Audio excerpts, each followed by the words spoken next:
Welcome to Frances Quilts, the site dedicated to the wonderful art of quilting, with a few other fun things thrown in as well. If you like what you see here, be sure to subscribe. Hey guys, welcome to Frances Quilts. Today we are into the third and final phase of our paper piecing project. We have spent the first session talking about some of the tools that we needed, the second session in preparing the fabrics and getting them cut and ready in approximate sizes before we start the piecing process. And today we're going to talk about how to do the piecing itself. I hope this helps you and hope you enjoy. As you can see, going back to the pattern on Golden Threads paper, I have put a lot of information on each of these pieces. The first piece of information is in the circles. Those numbers are telling me what order I'm going to piece these pieces together. So I'm going to do 1 to 2 to 3 to 4 to 5, 6, and 7. The letter and number here is telling me what shade of fabric I'm using, whether it's a dark green or a lime green or whatever. When I first start, I'm going to start with number 1 and piece number 2. And I pull them here, so there's the number 1 piece. And there's the number 2 piece. I'm going to take off the freezer paper.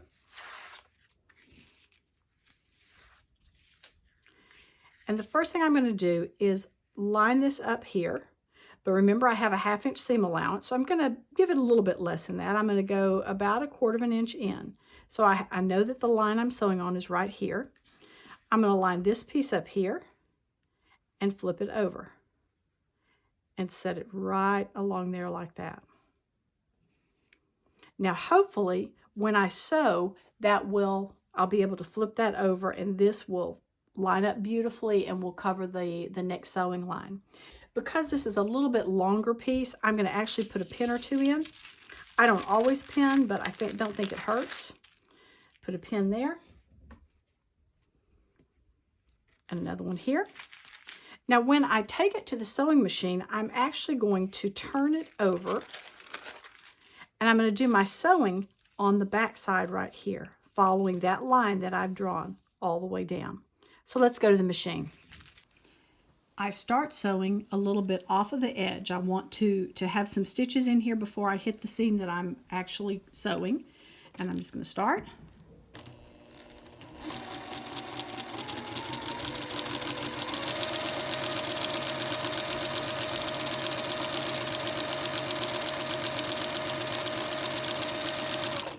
Same thing when I get to the end. I'm going to stitch off a few stitches, cut my threads,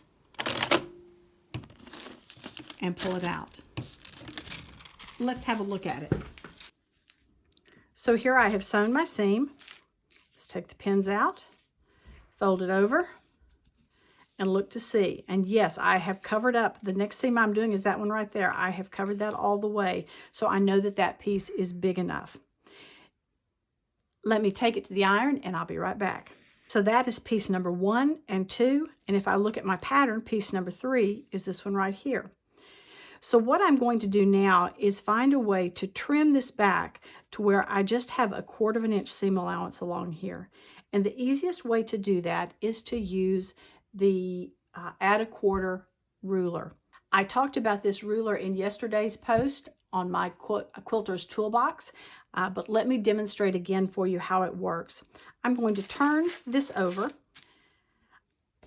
I'm now going to fold this next seam that I'm going to be sewing right here. I'm going to fold it against the edge of a piece of cardboard. Just the paper's all I'm folding back. If there's a little bit here, just give it a tug and let it rip that paper a little bit. It's not going to hurt. Now comes the joy of the add 1/4 ruler. This ruler has a little ridge right here that's 1/4 inch away from the outside. So if I take that little ridge and I butt it up against the cardboard that I've already got right there, that tells me when I cut right there, I'm going to be 1/4 inch away from the sewing line. Let's do that.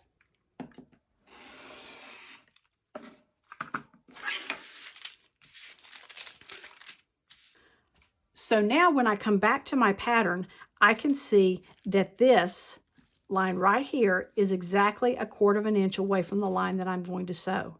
So now it's time to add piece 3. Now remember that I have cut this, giving myself a 1/2 inch seam allowance. What I prefer to do at this time, and this may be a little bit of overkill, but again, my goal is to not have to redo anything on this. My goal is to be able to make this piece without having to stop and pick things out. But what I'm going to do is, instead of putting it over just like that, I'm going to go ahead and take about 1/4 inch off of that seam.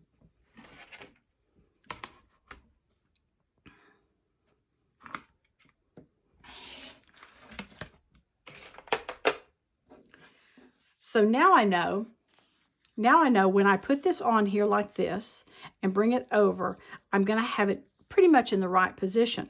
I have left the extra 1/2 inch all the way around there just for the next seam. I will cut it down when I get to it. So let's take this off. It's going to fit right in there like that. Let's flip it over, line it up. And remember, as we go to the sewing machine, we're going to turn it over like that. And we're going to sew right down here. Again, starting in this part of it, off the seam, going all the way down and ending up somewhere up here. Let me go do that.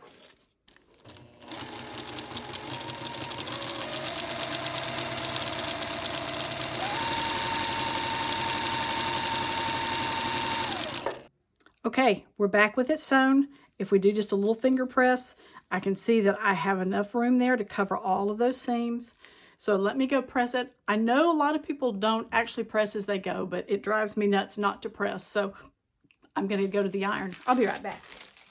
Okay, so now we are ready for piece number 4. And if we look, that's this piece right here. So I want to get this seam nice and straight before I do it. So I'm going to turn this over. I'm going to line my cardboard up. Remember, I'm always lining it up along that seam that I'm about to sew. Now, and before I do that, I can see that there are some stitches that have come over. Let me go ahead and pull those before I line that cardboard up. So I'm just going to pull those out. It puts a little hole in the paper, but that does not matter. So I'm going to line my cardboard up along that seam mark. I'm going to turn over like this. Put down my add 1/4 ruler.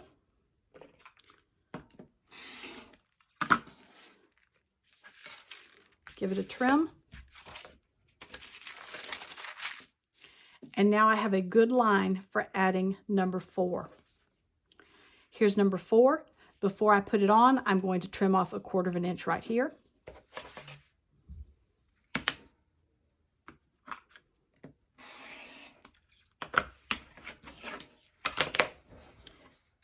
And honestly, sometimes I trim a little bit less than 1/4.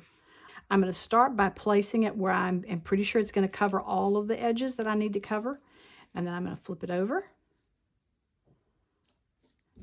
Let's go to the machine and we're going to sew it.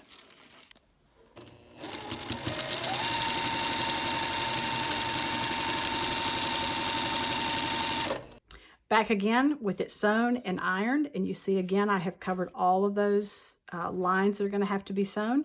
That piece number 5 is next, and you guessed it, we're going to make a nice 1/4 inch seam first.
one last time for piece 7.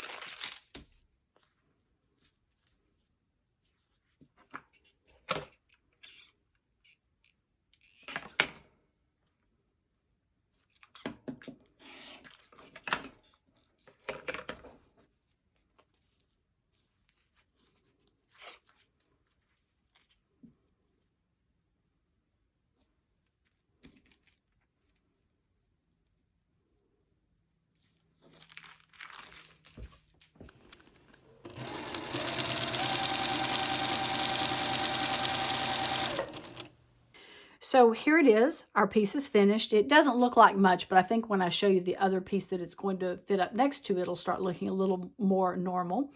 One thing I did not talk about is the fact when I'm doing this stitching, I'm using a very small stitch. I normally stitch at about a 2.5 when I'm piecing. This is down to a 2 or even 1 3/4 on my particular machine.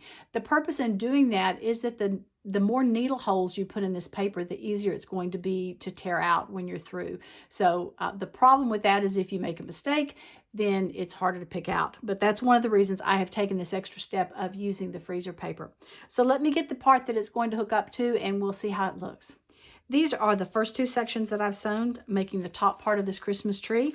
And I'm going to add this piece to it right here. And you see that it will now continue the tree shape. When I get ready to sew these 2 pieces together, I'm going to take this and trim this to 1/2 inch. Now I can use the add a quarter ruler if I want to, but honestly for these seams I find it easier just to put my ruler down, measure it at a 1/4 inch all the way and cut through it like that. I'm going to do the same thing for this edge right here because that's what I'm going to be hooking it up to is right there. So let me do that edge.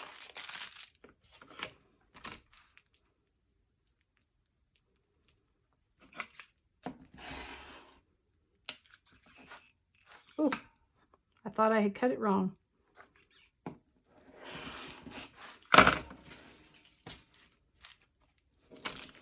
Okay.